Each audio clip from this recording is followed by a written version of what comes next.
I'm Kelly Perkins. I'm a heart transplant recipient and mountain climber. I'm Craig Perkins, and I am the husband of a heart transplant recipient and also a mountain climber. I grew up in Lake Tahoe, and the environment was very outdoorsy and very healthy. That led me further to just enjoy the mountains, and that's really where I've learned to thrive, and that's really become what makes me tick. One of our first dates was actually a backpack trip up in the mountains, so that's how we got to know each other. It was love at first sight, and I mean, who has a better story than that? She is in a chronically good mood. She's always smiling, and I could say that even when times were extremely difficult, when she was as ill as she was, there was still a sense of joy about her that never seemed to diminish. So in 1992, we headed on over to Europe, and we were doing a backpack trip to celebrate our 5-year anniversary. What we really were looking forward to is just finding out who we were going to meet along the way and what mountains and trails that we were going to go ahead and climb. And we started off in Switzerland, and we hiked in the shadow of the Matterhorn and all the trails below. And we thought, wow, what a spectacular mountain that is. But we never ever had any sense of desire really to climb it, only because we thought that's really left for the experts. And the photographs that we took there, you know, those were some of the final memories that we had of Kelly's old heart, because right after that trip, she got sick and our life changed forever. We weren't back but a month, and I began to notice my heart. Well, I mean, how many people notice their hearts? You don't notice your heart. It automatically should work perfectly, right? Especially in a 30-year-old active female with no family history of any kind of heart disease, who lives a very happy and healthy lifestyle. The last thing I ever anticipated was any kind of heart condition, any kind of medical condition. And so when I went to the doctor, my resting heart rate was 200 beats per minute.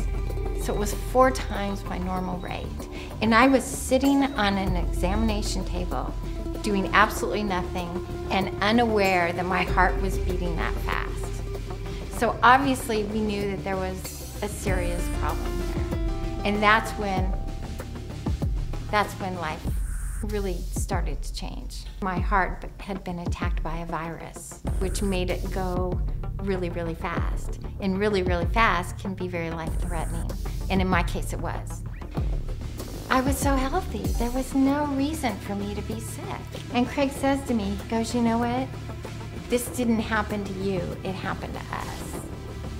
And he didn't just say it, he lived it. The reality is that she was going downhill, and there was no question about it, to the point where I eventually pulled the doctor aside and I asked him, I said, I need to know what really is the long-term prognosis for Kelly. And he told me that it was highly likely she was going to need a heart transplant. Kelly had about a week to live. That was her life expectancy based upon where she was. So it really was a miracle, the fact that she received the heart when she did, because she would not have lasted. The only thing I heard was, it's a go, and I was out. It wasn't until I kind of started to feel a little settled down that I was like, wow, what just happened here? You know, wow, this is such a miracle. I mean, I was on my deathbed, and now I've got warm toes and warm fingers, and is there a bigger miracle? It's amazing.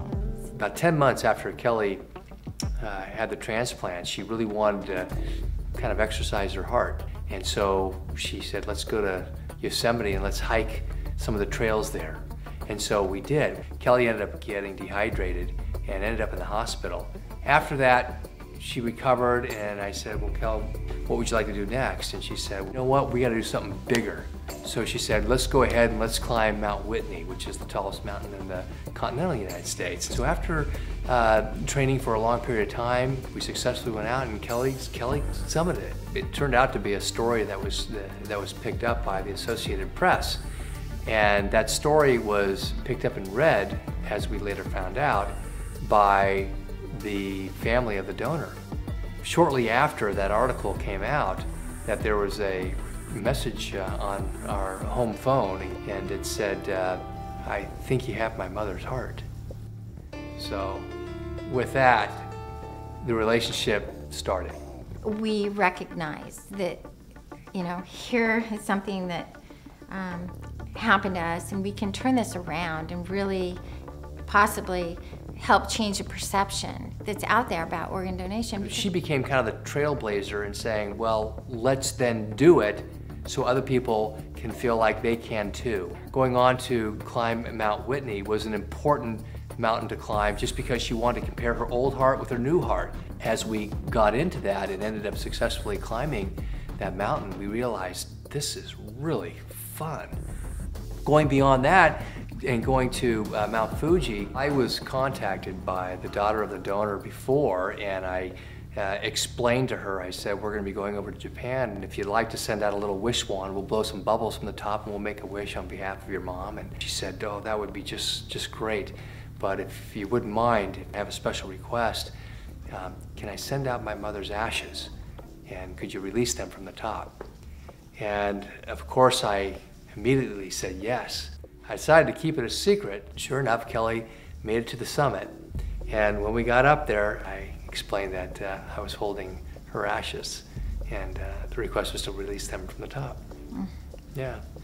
It was the most emotional moment in my life, of course, and I just felt so special that I was actually giving back to them in some way.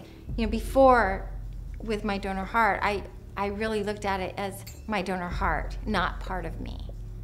At that moment that we released those ashes, I felt like, wow, I felt like permission to make my heart my own. So after Mount Fuji being a great success, we thought, let's go ahead and climb the tallest mountain in the continent of Africa, which is going to be Mount Kilimanjaro. I was 6.5 years post-transplant, climbing one of the world's 7 summits. Another symbolic climb for us was to go back and to go to Switzerland and climb the Matterhorn. One of the climbs that was extremely intimidating for us was El Capitan. That's a 3,000-foot sheer-face wall. It's the largest in North America. I mean, you really have to climb for a long time to go ahead and do something like that. But then it was pointed out to us, there's this natural cutout of a heart. There's this huge heart in the middle of El Capitan. And at that point we said, well, we just have to do it. We have to. I know that today could be my strongest day. And so for me, every single mountain I climb, it just reinforces me that I'm strong and I'm healthy. And that is the greatest thing in the world, to have your health. You go to the doctor and he can tell you you're okay. There's nothing like climbing a mountain and knowing that you're okay. It's so easy to go ahead and become a donor. I mean, you just have to go ahead and register with your state registry. And if you go to donatelife.net, you can choose the state that you're in and sign up. I am so happy I was a donor before I was ever in the position that I needed to receive an organ. If you put it in perspective that it could be you, it could be a loved one of yours, then I think the decision is pretty straightforward.